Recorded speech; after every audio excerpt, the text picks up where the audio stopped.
આગળ અનેકવિધ લીલાઓ આવે છે.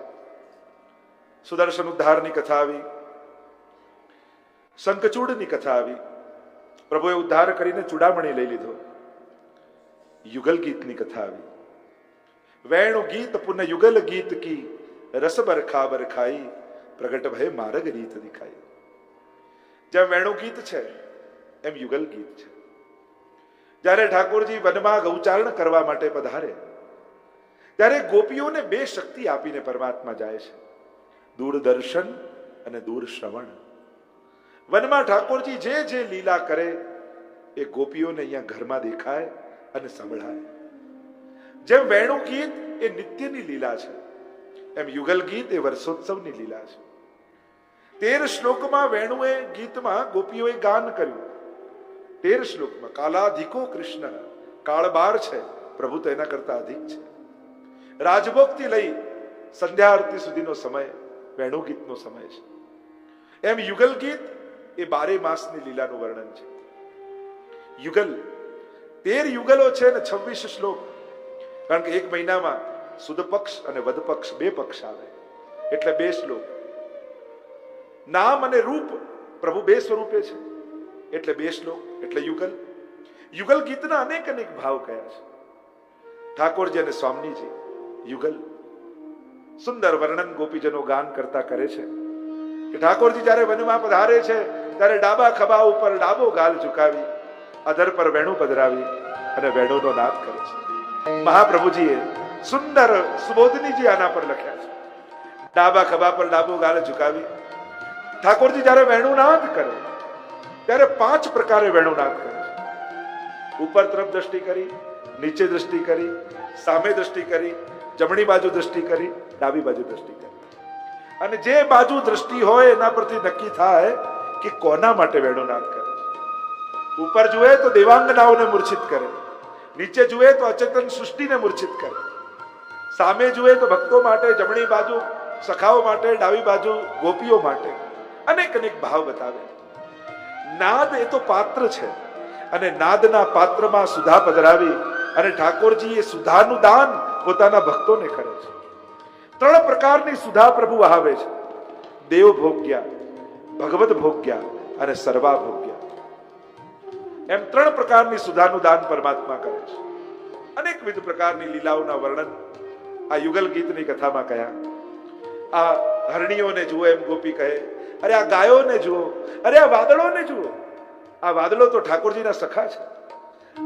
જેમ ઠાકોરજી ગૌચારણ કરવા જતા હોય ને તાપ હોય ત્યારે વાદળને એમ થાય કે હું આકાશમાં છું, દૂર છું, મને સેવાનું સુખ કઈ રીતે મળે.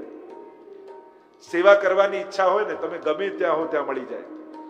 વાદળોને એમ થયું બીજું તો કઈ સેવા નહીં મળે, પણ પ્રભુ નીચે નીચે તાપમાં ચાલી રહ્યા છે તો લાવ ઉપર હું છત્ર બનીને ચાલું.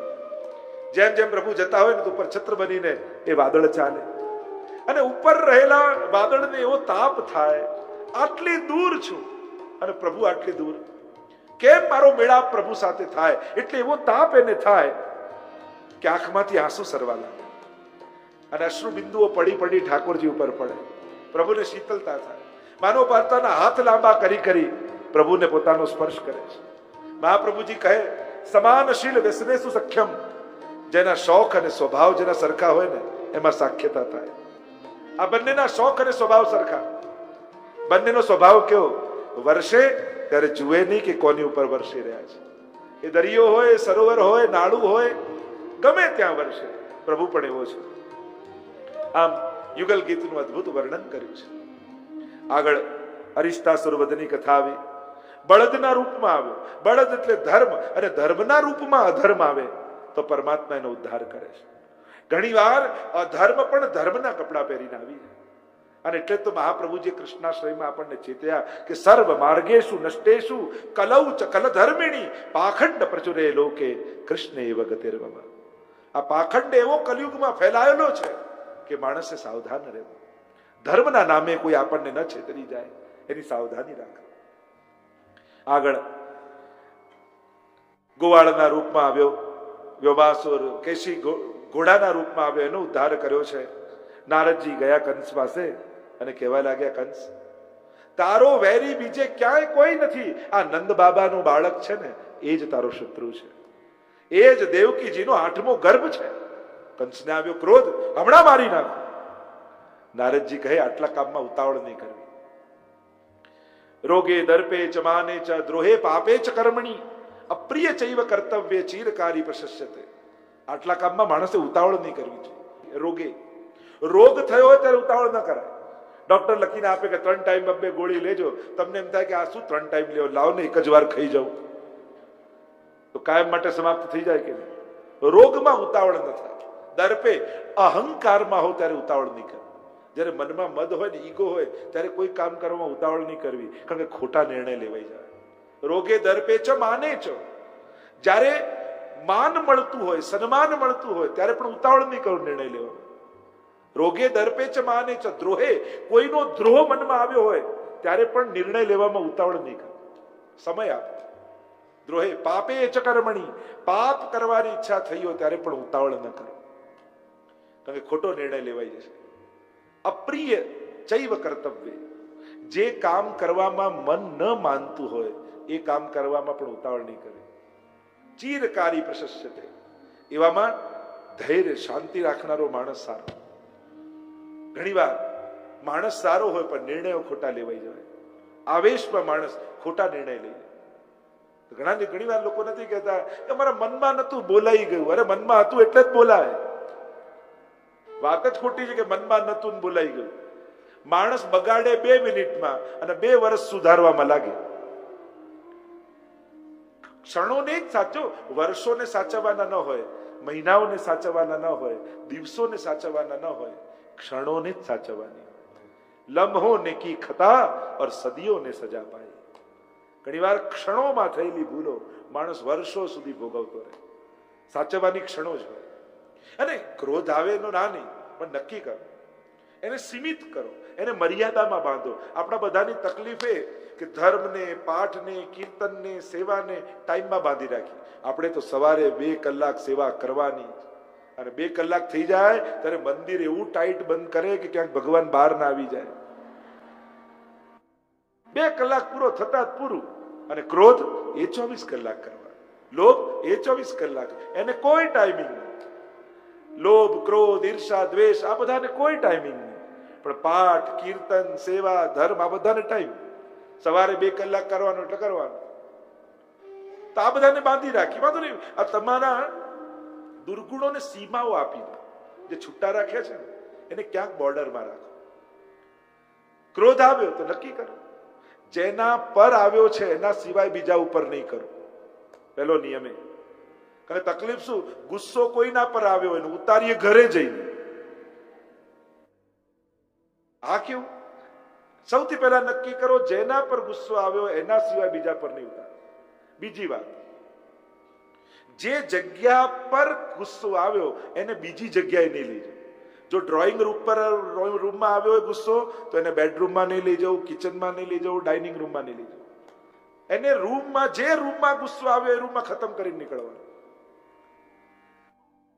ગુસ્સો આવ્યો જે તારીખે, અને તારીખ બદલાય એટલે ગુસ્સો પૂરો થઈ જવો, એને બીજી તારીખમાં ટ્રાન્સફર નહીં કરો.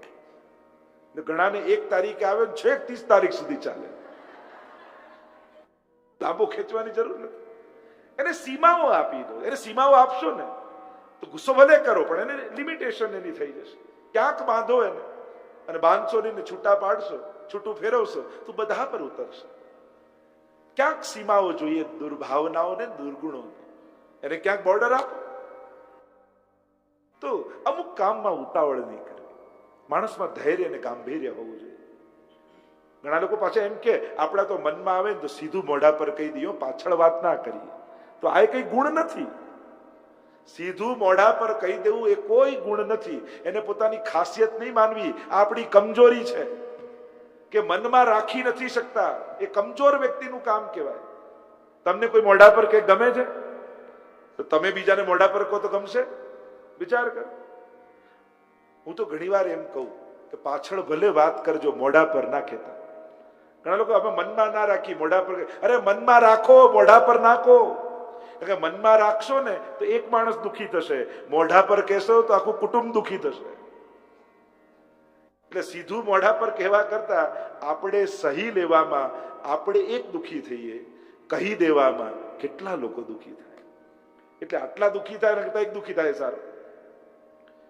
તો થોડીક મેચ્યોરિટી હોવી જોઈએ, સહન કરવાની વૃત્તિ હોવી જોઈએ, મનમાં કંઈ ગાંભીર્ય હોવું જોઈએ. સીધે સીધું કહી દેવું એ વિશેષતા નથી, આ અવિવેક છે. વિવેક અને અવિવેકમાં શું ફરક? ક્યારે કોને કઈ સમય કહેવાય આને વિવેક કહેવાય, અને સમય અને સંજોગ જોયા વગર સીધું કહી દેવું આ અવિવેકી માણસનું કામ છે. એમાં પણ આપણા સ્વજનોને બધાની વચ્ચે કંઈ કંઈ જો સુધારવા હોય ને તો ખૂણામાં જઈને પ્રેમથી વાત કરાય તોય માણસ સુધરે. પણ ઈગો હર્ટ કરી દો ને તો એ સુધરતો હોય તોય ના સુધરે. અને એટલા માટે સારી વાત કહેવાના પણ સમય અને સંજોગ જોવા. ઘણી વાર સારી વાત પણ એવા ખોટા ટાઈમે આપણે કહેતા હોઈએ કે બધાને ખૂચી જાય. તો આટલા કામમાં ઉતાવળ નહીં કરવી એમ કહ્યું. તો શું કરીએ? તો કે ધનુર્યજ્ઞ કરો, બોલાવો ભગવાનને અહીંયા, અને મથુરા આવે તમારા મલ્લોને તૈયાર કરો અને એમનાથી દ્વંદ્વ યુદ્ધ કરાવો, અને મલ્લો એમને મારી નાખે એટલે એમ લાગે કે બસ મલ્લ યુદ્ધ થયું ને સમાપ્ત થઈ ગયા, તમારું નામ પણ ના આવે. અને નારદજીની સલાહ બહુ ગમી કંસ. કેવી સલાહ આપી કે તમારી મૃત્યુ લખાયું છે ને એને અહીંયા બોલાવો, પોતાના આંગણે બોલાવો અને મારો. એટલે મૃત્યુને આમંત્રણ આપવાની સલાહ આપી નારદજીએ, અને કંસને ગમી. હવે કોને લેવા મોકલીએ? પસંદગી ઉતરી અક્રૂરજી પર. અને અક્રૂરજી તો એવા પ્રસન્ન થઈ ગયા, આખી રાત એમને ઊંઘ ના આવી. જુઓ ને, ઠાકોરજીની સેવા મને મળી. કોઈ પણ સેવા મળે, પણ સેવા મળે સૌભાગ્ય છે. આખી રાત મનમાં મનોરથો કરતા રહ્યા. કાલે કઈ રીતે હું જઈશ, શું પહેરીને જઈશ, પ્રભુ કેવા લાગતા હશે, કઈ રીતે મને મળશે, ઠાકોરજીના પહેલી વાર મને દર્શન થશે. અનેક પ્રકારના મનોરથો મનમાં કરે છે. સવારે ઉઠીને રથ પર સવાર થયા.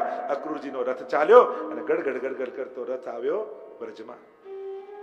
જ્યાં વ્રજમાં પ્રવેશ કર્યા ત્યાં ઠાકોરજીના ચરણના ચિહ્ન દેખાયા અક્રૂરજી. અને રથ પરથી નીચે ઉતરી વ્રજ રજમાં અક્રૂરજી આળોટવા લાગ્યા. ચરણારવિંદની રજની પ્રાપ્તિ અક્રૂરજીને થઈ, અને વ્રજ રજનો સ્પર્શ થાય ને દેહને, પછી જ આ દેહ વ્રજ યાત્રાને લાયક થાય છે.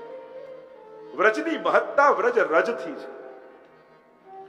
મોટા મોટા ભક્તોએ પણ વ્રજ રજ માંગી છે. અક્રૂરજી પ્રવેશ કરે છે. સાંજનો સમય થયો ને નંદાલયમાં પ્રવેશ કર્યો. નંદાલયમાં આવ્યા. નંદ બાબા અને યશોદાજી સ્વાગત કર્યા છે અક્રૂરજીના. બાબાને મળે, મૈયાને મળ્યા, પણ અક્રૂરજીની આંખો તો કોઈને શોધી રહી છે. ન રહેવાયું ત્યારે પૂછ્યું કે બાબા લાલન ક્યાં છે? ત્યારે કહ્યું, અરે સંધ્યાકાલનો સમય થયો છે, હમણાં તો ઠાકોરજી ગાયો ચરાવીને પધાર્યા હશે અને ગોદોહન કરતા હશે. અક્રૂરજી કે હું દર્શન કરવા જાઉં? ભલે આપ પધારો. આયા ગૌશાળામાં, અને જ્યાં લાલનના દર્શન કર્યા ને અવાક બની ગયા. લાલન ગાયનું દોહન તો કરી રહ્યા છે, પણ એટલી ભૂખ લાગી છે કે પેલા પાત્રમાં દોહન નથી કરતા, પોતાના મુખ ઉપર દોહે છે. અને થોડી પરથી દૂધના બિંદુઓ સરી રહ્યા છે. જ્યાં અક્રૂરજીને જોયા, લાલન દોડતા ગયા, વંદન કરવા જાય ને અક્રૂરજીએ છાતીએ ચાંપી લીધા. રાત્રિના સમયે બધા ભોજન કરવા માટે બિરાજ્યા છે. બધાની થાળીઓ પીરસાઈ છે, અને ભોજન કરતા કરતા વાત કરતા કરતા અક્રૂરજીએ કહ્યું કે હું લાલનને પધરાવવા માટે આવ્યો છું. કંસ રાજાએ ખાસ મને મોકલ્યો છે, ધનુર્યજ્ઞનું આયોજન કર્યું છે અને તમને બોલાવ્યા છે.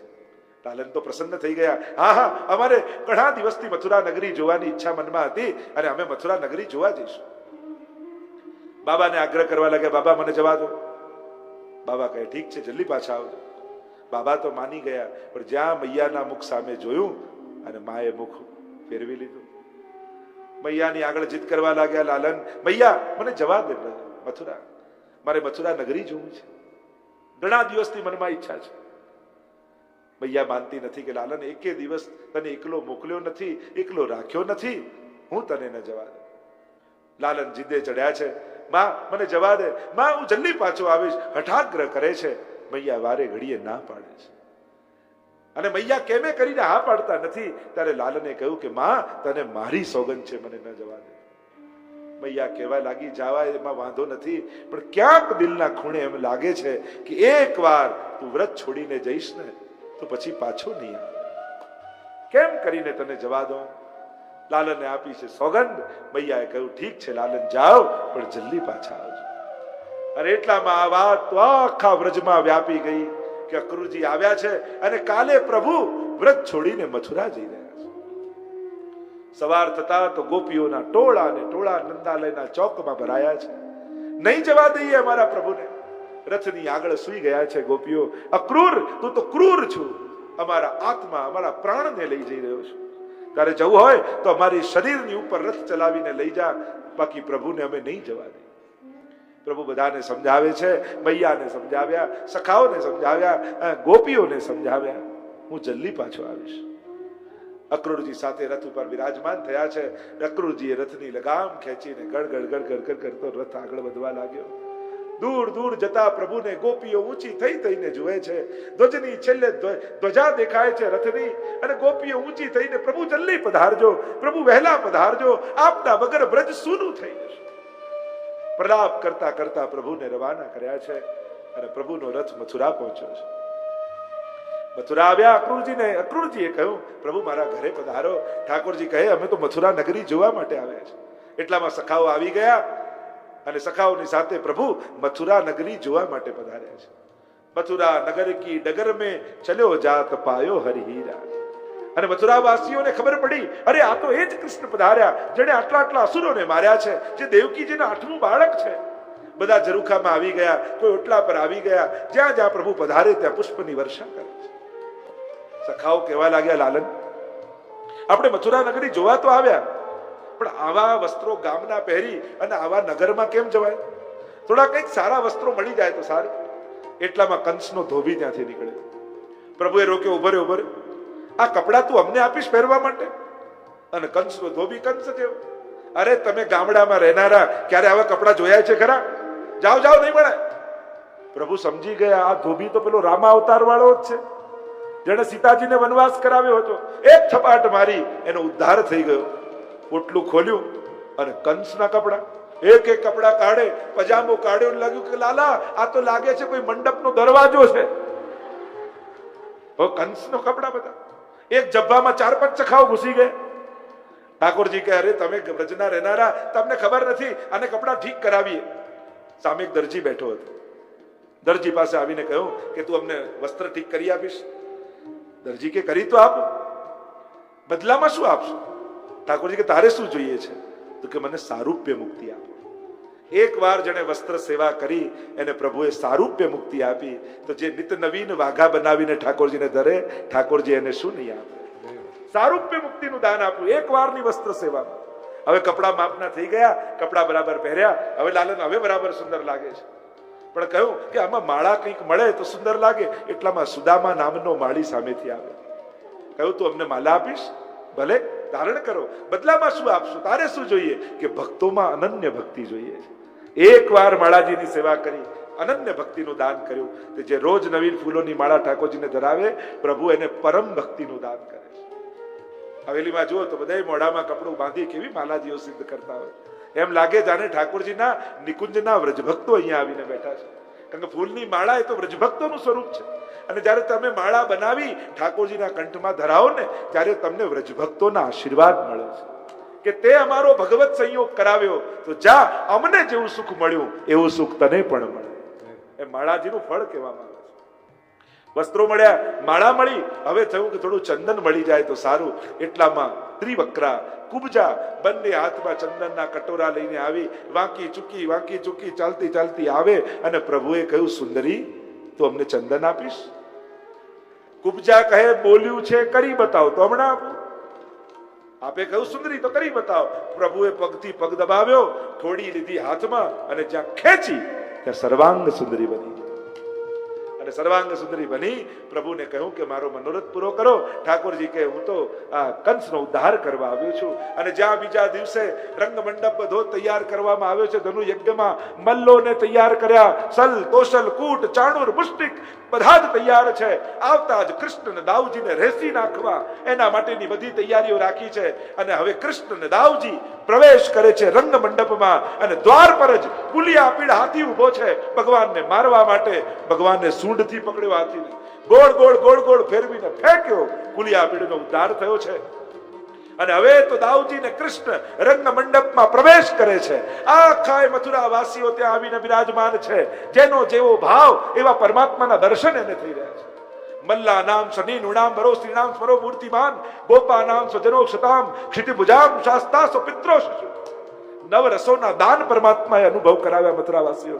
એટલામાં ચાણૂર અને મુષ્ટિક આવ્યા. દાઉજી અને પરમાત્માએ બંને પકડ્યા છે અને બંનેનો હાથ પકડીને જ્યાં પછાડ્યા બંનેનો ઉદ્ધાર થયો. ચારે બાજુ જયઘોષના નાદ થવા લાગ્યા. દુંદુભીઓના નાદ વાગે છે, નગારાઓની ધ્વનિઓ વાગે છે અને સુંદર સુંદર ભયંકર અવાજ કરતા એવા સ્વરના નાદ થઈ રહ્યા છે. આ બાજુ સલ તોષણ અને કૂટ ત્રણે ચડાઈ કરી પરમાત્મા અને દાઉજીએ ત્રણેયને પછાડીને ઉદ્ધાર કર્યો. ચારે બાજુ જય ઘોષના ધ્વનિઓ થાય, મથુરાવાસીઓને થાય હવે આ કંસના રાજ્યમાંથી અમને મુક્તિ મળશે. જય ઘોષ થવા લાગ્યા. કૃષ્ણનો જય હો, દાઉજીનો જય હો. ચારે બાજુ જય ઘોષ થાય છે. દાઉજીએ કહ્યું કૃષ્ણ વો રહા કંસ. મચાન પર બેઠા ભગવાનને છલાંગ લગાવી કંસને પકડ્યો, પછાડ્યો જમીનમાં. જ્યાં મારવા જાય એવો ભય લાગ્યો. ભયને કારણે જ મૃત્યુ પામી. કહેવાય છે કે આ દુનિયામાં પહેલું હાર્ટ એટેક કંસને આવ્યું. ભયથી જ મરી ગયો. ઉગ્રસેનને મુક્ત કર્યા છે. અહીંયા ઉગ્રસેનને રાજા બનાવ્યા. નંદ બાબાને કહ્યું કે હવે હું બ્રજમાં નહીં આવું, આ પાછા બ્રજમાં જાઓ. જરૂરી થઈ છે પરમાત્માની વિદ્યા અભ્યાસ કરવા માટે સાંદીપનીના આશ્રમમાં પધાર્યા છે. ત્યાં વિદ્યા અભ્યાસ કર્યો છે. 64 દિવસમાં 64 વિદ્યાને પ્રાપ્ત કરી પરમાત્મા પાછા પધાર્યા છે. યશોદાજીના વિરહનું વર્ણન આવ્યું બ્રજમાં. પ્રભુ વગર વ્રજવાસીઓની કેવી દશા થઈ. ત્યાં બ્રજભક્તોને વિરહ છે અને અહીંયા મથુરામાં પ્રભુનું મન બેચેન છે.